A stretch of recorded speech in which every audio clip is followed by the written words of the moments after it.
My name is Ben Parzybok. I'm the author of the novels Couch and the forthcoming novel Sherwood Nation, and I'm here to read a section of a banned book by Sherman Alexie called The Absolutely True Diary of a Part-Time Indian. It was lunchtime, and I was standing outside by the weird sculpture that was supposed to be an Indian.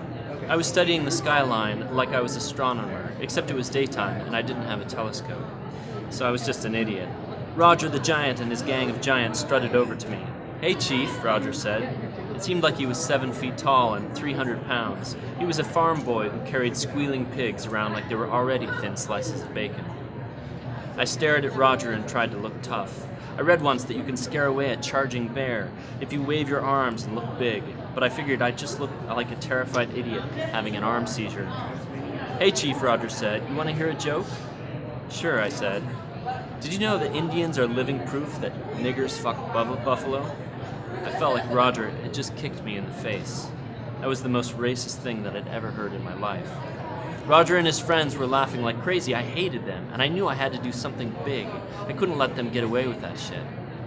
I wasn't just defending myself. I was defending Indians, black people, and buffalo.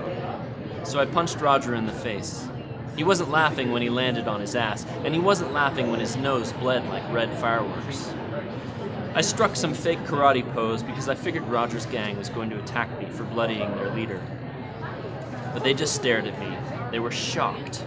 "You punched me," Roger said. His voice was thick with blood. "I can't believe you punched me." He sounded insulted. He sounded like his poor little feelings had been hurt. I couldn't believe it.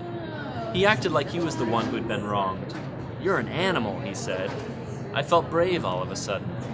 Yeah, maybe it was just a stupid and immature schoolyard fight, or maybe it was the most important moment of my life. Maybe I was telling the world that I was no longer a human target. "You meet me after school right here," I said. "Why?" he asked. I couldn't believe he was so stupid. "Because we're gonna finish this fight."